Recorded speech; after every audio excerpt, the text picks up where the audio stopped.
Hey there, friends. You all know about my distrust of the federal government, especially when it comes to poking around in my personal business. Many of you may or may not have heard about the Biden administration's plan to delve into our own personal bank accounts, us Americans.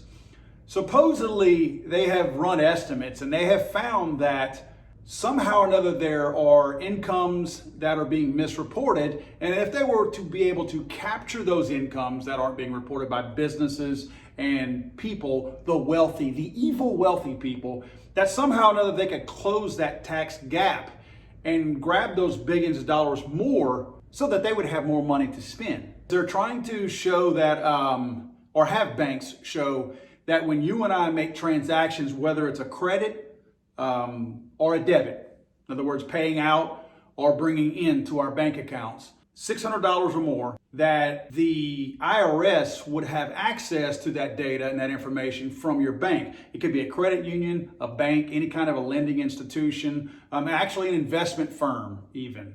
So if you're paying into it or you're getting paid from them, all of those things are expected to be reported per the Biden administration and the IRS. Let's not forget that the IRS has weaponized themselves in the past. They already, under the Obama administration, they targeted conservative organizations, only conservative organizations, put some of them out of business, took their 501(c)(3)s from them, very weaponized, if you will, and really a concerted effort to go after one select group of Americans, which is absolutely tyrannical if there's no other way to look at it. So they have a horrible track record. They are known for being dishonest and known for being vindictive and known for being one-sided. They are very much far left leaning. So who they're going to go after? They're going to go after people on the right and Second Amendment people. Why do you think that matters to us?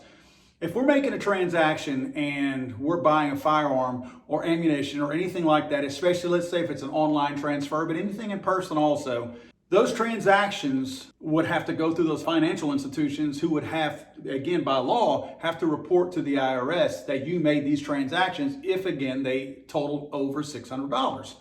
With all of the things that they're trying to do you can look at my previous video on them trying to call the gun violence issue an epidemic and eventually going to probably move on to calling it a pandemic, then that's going to be one way that they're going to label those of us out there who are potentially dangerous to the United States. Because if you're making more than what they deem a necessary amount of purchases, remember, they already want to put limits on how many guns you can buy in a month, a day, a week, or anything like that. States already do this in many cases. They already limit how many you can buy. So if you are, let's say they're not successful in passing a law that limits how many guns you can buy, but the IRS has access to that bank account and they can see how many guns that you're buying.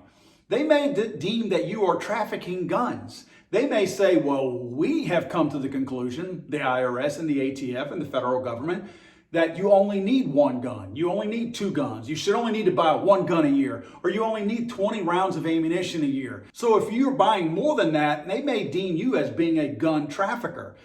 I don't care how much money you have. I don't care if you have $600,000, $600 million, or $600. The IRS had a data breach in 2015. Everybody's data was in there. We're not talking about just your name. We're talking about your name, your address, your social security number, how much money you have, what your banking institution is, who your wife is, what your address is. Talk about identity theft by giving the IRS access to have that. Now, not only are they going to have, in the past, they've had all this information on you personally, let them have another data breach where now they have all of your banking information involved there. You talk about some fraud that's going to be taking place. My biggest concern is that with the push being on to call things an epidemic as far as gun violence and to call people who are right-leaning or right of center leaning, to call them terrorists somehow. They have pushed so hard, especially since that January 6th thing at the federal Capitol. Everything they have done is to try to paint any kind of conservative or Second Amendment person or a gun rights advocate as far-right, terrorists, domestic terrorists. This is a way that they are going to have one more bit of information to try to label you as a terrorist, to use that information against you, but also to be able to track that. Let's not forget That registration has been what they've been about all along. They may not be able to have a serial number, which who knows, they may have a serial number, but they will absolutely know that you purchased something. And if they come to you and ask you where this gun is that you bought on May 15th of 2022 and you cannot provide that, they're going to ask you, where is the gun? Did you sell it to somebody? Because if they're successful in passing their universal background checks, you're going to have a record of that firearm being sold to somebody somehow, because the IRS now is going to have proof to know that you purchased a firearm. Again, they may not know which one it is, but I'll bet you, knowing the IRS, you better have a receipt to match that transaction, or else you're going, again, to be known as a gun trafficker, because now you don't have the firearm that they trace back to you. Again, they may not know what the the serial number is on that. They just know that you got one, and you better produce one and have a matching receipt for it. Guys, we do not need the IRS in our bank account. We don't need the IRS anyway, but we certainly don't need them in our bank accounts. Most of this is being done to pay for Biden's $5 trillion, call it whatever you want, but it's basically a socialism push. Now let's talk about who these things will not apply to. You know who it won't apply to? The couch cowboys, the people sitting on the couch right now, drawing that extra money from the federal government, getting all these handouts, all this extra stuff that the government is actually building into this $5 trillion bill to give more free cheese to the rats out there. That's who it's not going to apply to, because guess what? They don't have any real income. They're not taking anything in other than the drugs they might be selling on the street or some prostitution or something like that.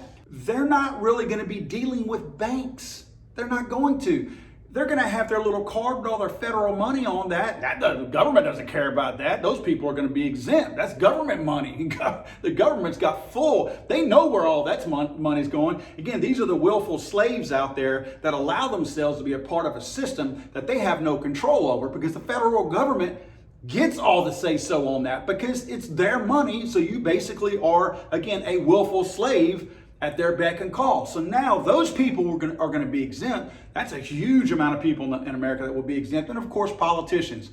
Let's not forget that Joe Biden currently owes over $500,000 in back taxes. You think he's ever going to pay that? No, he's the president. He's the whispering president.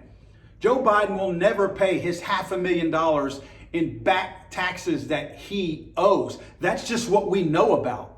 So that's who it doesn't apply to. It doesn't apply to politicians, and it does not apply to the freeloaders out there. Now, we'll say this, a lot of politicians have come out and opposed this, as have the banking institutions. The banking institutions have come out in full force and said that they are not going to do this, or that they don't want to do this. Let me suggest some things to you if something like this does end up happening. First of all, get away from the big banks. Don't use the big banks anymore. Don't bring your money to them. Don't use the JP Morgans. Don't use the Bank of Americas. Don't use any more of these large banking institutions. And guess what? I wouldn't even put my money in the bank. Invest in nice safes, home security, things like that. Fortify your home. You've already got the firearms in there. Get some good cameras. Get some good safes in your house. Again, fortify doors, windows, and all that. Start saving your own money. Keep your money at your house. Don't even bring it to these banking institutions. If you have to, pull a little bit out at a time and sock it away at the house. If you do any kind of business, just offer cash discounts. Say, hey man, we'll do a little bit of a discount, give you a little 5 or 10% off of that. And instead of you writing a check to me, let's do that in a cash transaction. Put it in the safe at home. You also might consider bartering with people. If you have a business and let's say, for instance, you're a lawn guy out there. If you want to do business with him, say, hey, look, bud, whatever my business is, maybe I have a clothing business or something like that. Say, hey, I'll give you a credit for whatever you're going to need in my store. And we just make those transactions off the books, not on the books whatsoever. Nobody has to see that. You cut my grass, we trade you in clothes or whatever other types of merchandise I have. Keep this completely away from the IRS and completely away from any kind of banking institution. Do all you can to avoid any on-paper type of transaction. Guys, this is a massive, massive overreach. Again, ask yourself the one question: can I trust the IRS? Can you trust the IRS? Do you trust the IRS anymore? We need to push back. Our senators need to know about this. Our congressmen need to know about this. Heck, our governors at the state level, we can push some of this stuff off at the state level. So we need to be talking to people out there and telling them this is a massive infringement. We have got to push back on this. This is the kind of stuff that, because it does not directly involve firearms, that it's really easy to sit back and go, not that big of a deal. I can't see how that's going to affect me. It can absolutely affect you, and it will absolutely affect you. Again, there's a whole lot of moving pieces out there, and this is one of those pieces that once it gets put in place, it will be used as a tool to track things. And as they do try to push and get more of a registration for firearms, this is a very useful tool in their toolkit. Guess what, motherfucker?